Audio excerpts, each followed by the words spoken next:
байлгүй. Тэр бол өөртөөгөө харилцаж байгаа буюу бэлгийн буруу амьдралаасаа та нар холдох ёстой гэж.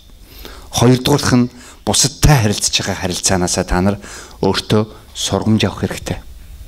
Хэрвээ хэн нэгэн хүн эсвэл хэсэг бүлэг хүмүүс бидний зан характерын талаар, бидний харилцааны талаар эсвэл би өөрөө ч юм уу онцгүй байгаагаа мэдж байгаа бол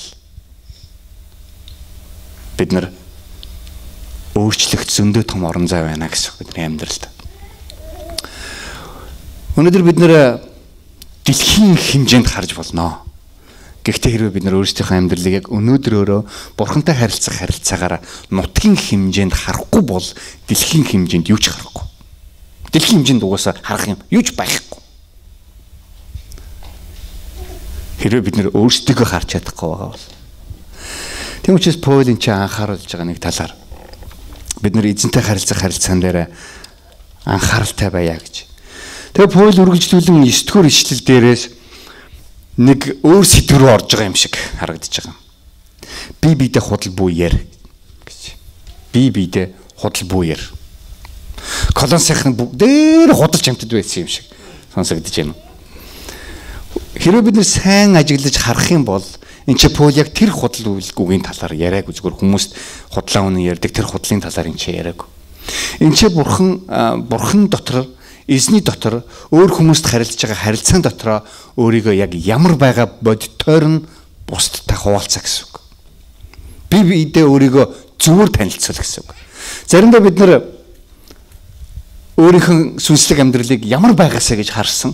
Яг тэр харсан тэр байдлаараа хүмүүст өөрийгөө заримдаа танилцуулдаг. Гэхдээ үнэндээ бидний жинхэнэ сүнслэг амьдрал мар энчээ явчихдаг. Паул энэ талаар хэлж байна. Та нар өөрсдийнхөө тэр сүнслэг амьдралын талаар худал бөө яар гэж. Тэр зэрэг таны одоо амьдрал садар самун гэдэг үгнээс хол байна. Тэр тачаал муу хүсэл гэдгээс хол байна. Тэр зэрэг таны харилцаа бустай харилцах итгэдэг бай хүмүүстэй харилцах тэр харилцаан дээр эзний хүн шиг байна. Яг тэнд дэс бид нар эхлэх ёстой гэж. Яг тэндээс бид нар эхлэх ёстой. Худал бүү яар гэж. Өөрөөр хэлбэл бидний газар дээр хөхүүлэх ёстой амьдралын хамгийн чухал нэг зүйл бол бид нар худлаа ярихгүй байх. Та нар бие биерүүгөө хараад худлаа битээ хэлээрэй хэлээд өгөөч. Худлаа битээ хэлээрэй гэж байгаа маань зүгээр л ямарваа нэгэн зүйлийн худлаа тухай яриаггүй юм чи. Энэ бол сүнслэг амьдралын худлааны тухай ярьж байна. Бид нар заримдаа өөрийгөө маш сүнслэг гэж хүмүүст харуулахыг хүсдэг. Мундаг итгэгч.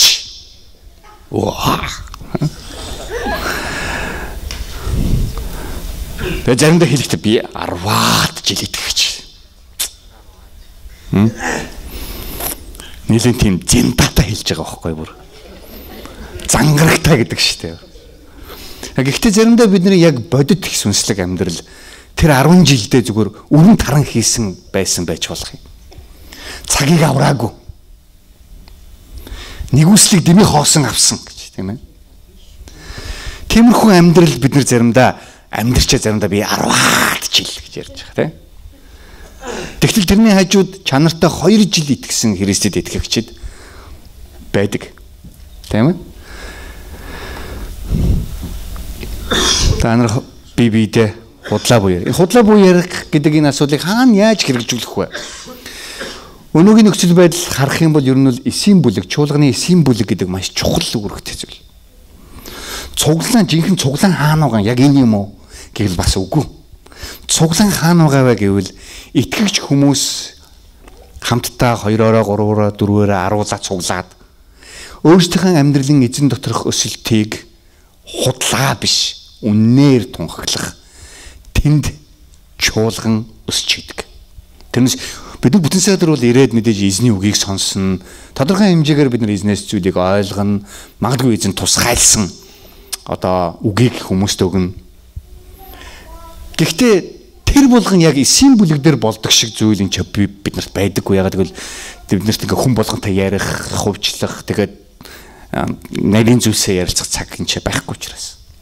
Зөвхөн бид нар баярлж хөөрөөд эзнийг алдаршуулад энэ дуусчих. Харин бидний яг өсөлтийн цэг хаана байна уу гэхэлэр дандаа эсийн бүлэг дээр байдаг. Магадгүй тэрийг бид нар эсийн бүлэг гэж нэрлэнэ үү, жижиг бүлэг гэж нэрлэнэ үү, гэрийн бүлэг гэж нэрлэнэ үү, гудамжны бүлэг гэж нэрлэнэ үү, ямар ч хамаагүй. Ямар ч үсэн хэсэг итгэгч хүмүүс цуглараад өөрийнхөө итгэлийн амьдралын талаар хамтдаа Библиэс хуваалцаад ярилцахыг бид нар эсийн бүлэг гэж нэрлэдэг.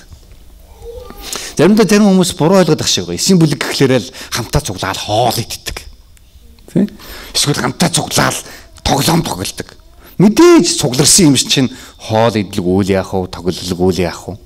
Гэхдээ юм байхгүй бол тэнцээ өсөлт явагдахгүй аюу сонио. Яагаад гэвэл Библи юу гэж эзэн юу гэж хэлсэн гэхлээр миний үг бол хоёр талдаа хурц эртээ сэлэм шиг. Та нарын үе мөч рүү бүр нэвтрэн орж та нарын дотоод зүйлийг шалгана гэж. Хэрвээ үг байхгүй бол бид нэр суугаад за чамаар юу вэ? Надаар юу вэ? Юу ч байхгүй. За. Хэрвээ эзний үг байх юм бол бидний амьдралыг нягтлж байна. Тийм ээ. Тэнч цэвэрлэгээ явагдах гэж байна. Заримдаа эсийн бүлгийг хүмүүс нэг л гоё романтик замаар ойлгоод идэг. Уулзаал нэг гоё. Нэг гоё уулзаал тэгэл хөлмөлөө ингээл. Гэтэл үнэндээ эсийн бүлэг заримдаа маш хүнд цаг байдаг. Яг л бид нар заримдаа өөрсдийнхөө амьдралд байгаа зарим зэвийг арилгах хэрэгтэй болж байгаа. Зарим үнэхээр хэцүү зүйлсээ бид нар ярилцах тийм цаг болдог. Энийг Паул худлаа битгий яраарай гэж хэлж байгаа. Хэрвээ тэгвэл бидний өсөлт зогсно. Яагаад гэвэл Паул энэ юу гэж хэлсэн гэхээр яагаад гэвэл та нар хуучин хүнээ бузар муу зуршилтай нь тайлсан штэ гэж.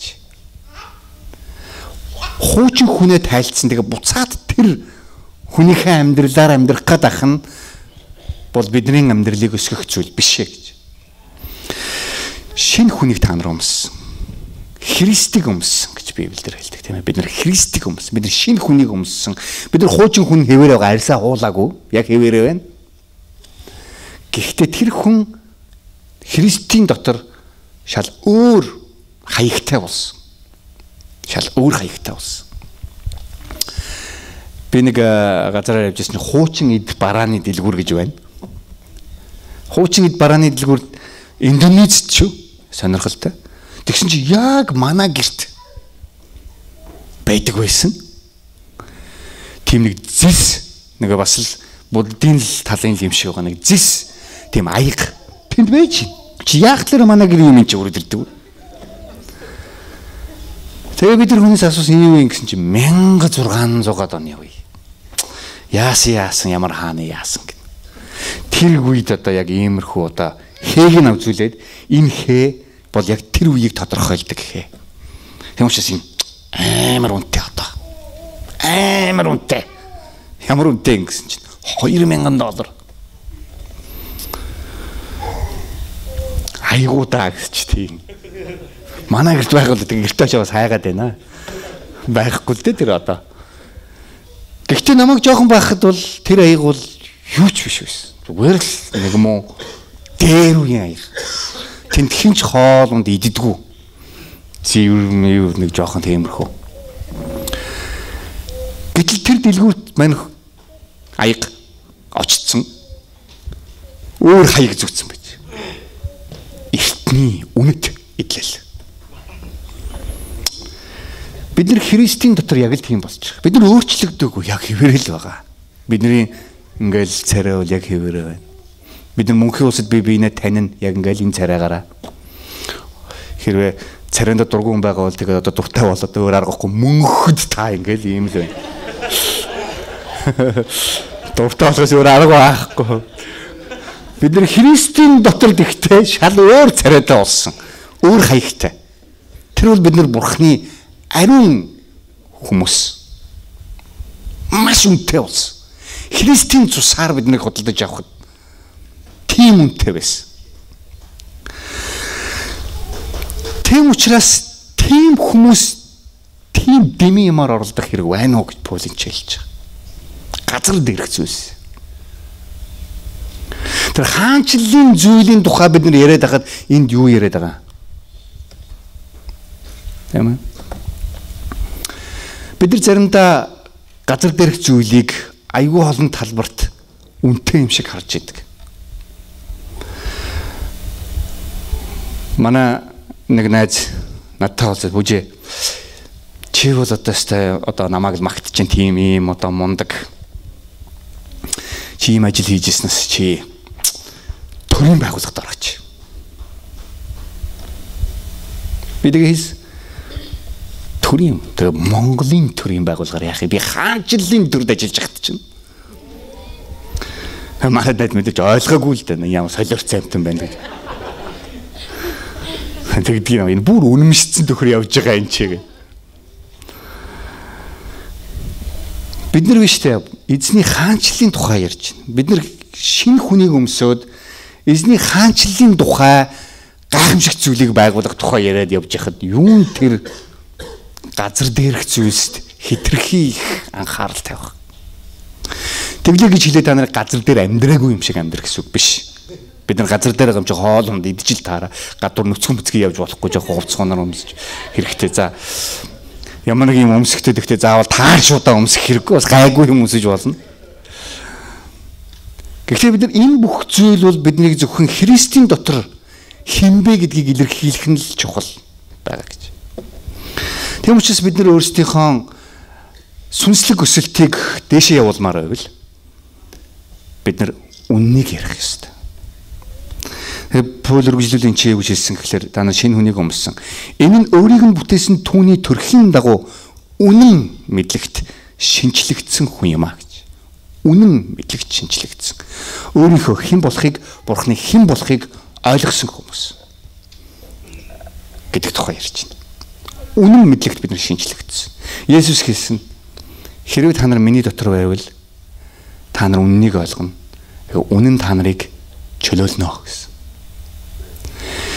Бид нар тэр чөлөөлөгдөх үнэнд амьдарч байгаа хүмүүс газар дээрх зүйлсээ өхүүлэх нь бидний уг нь бол хийх ёстой натуралны зүгд бай.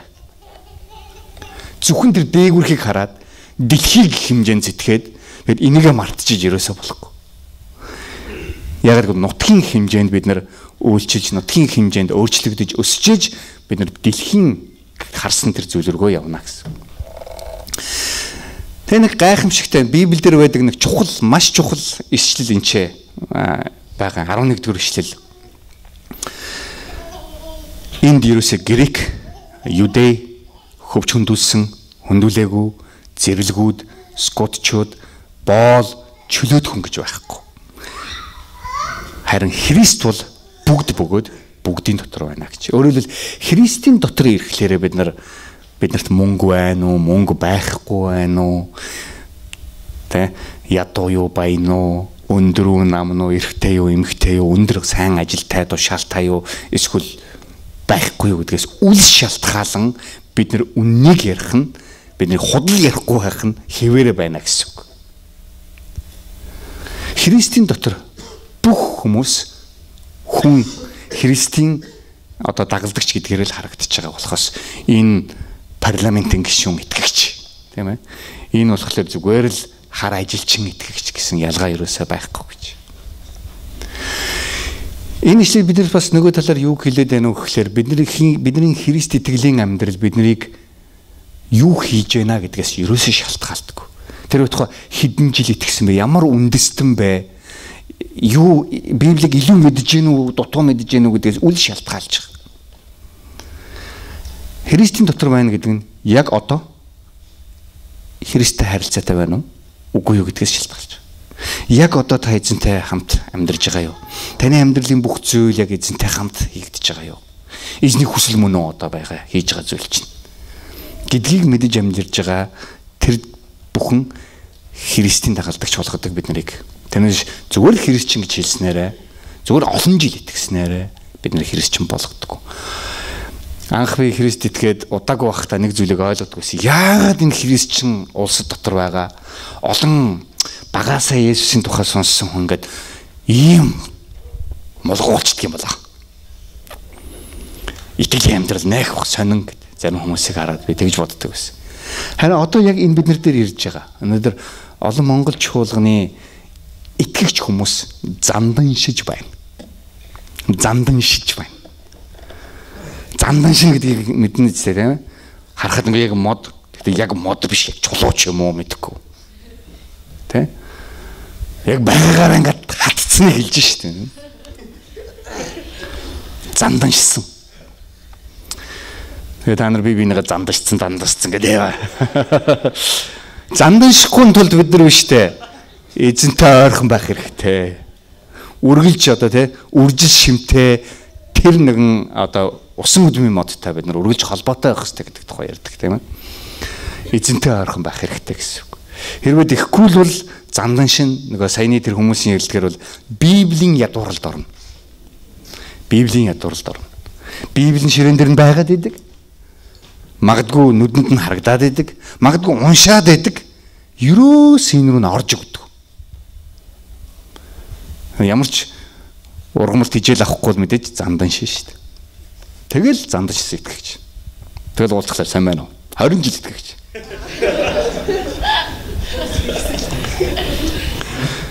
Мэдээж яг 20 жил итгэгч байсан хүнийг хараад миний сэтгэл хөдлөн ваа. Гэхдээ миний сэтгэл илүү юм төлөхгүй гэвэл 20 жил үржил шимтэй байсан бол итгэв. Яг сэтгэл хөдлөл нь илүү. Тийм учраас эзний өнөөдөр бид нарт хэлж ин зандан шиж болохгүй шүү гэж. Зандан шихгүй тулд бид нар худлаа хэлэхгүй амьдрах хэрэгтэй. Өөрсдийнхөө сүнслэг амьдралын талаар бусдаагаа хуваалцаж амьдрах хэрэгтэй гэсэн үг. Хуваалцаж хамтдаа босож залбирч тэр болгоныг даван туулахын төлөө эзний дотор өсөлттэй байж Монгол чуулган 20-10 хөгжүүлнэ. 20-10 дахь хүрэх болно. Амен. За бүгд эзний үнээр хамтдаа залбирцгаая. Тэнгэрлэг бурхан их эзэн минь та биднийг өөрийн хайрт хүүгийн үнээр өөртөө авч үнэхээр үнцэнтэй хүмүүс болгосон учраас танд баярлалаа эзэн минь. Тийм учраас их эзэн бид нар таны дотор өөрсдийнхөө өдөр тутмын амьдралыг өргөж байна. Биднийг худал хуурмаг зам руу буруу зүйл рүү урууддаг энэ нийгмийн нөхцөл байдал биш.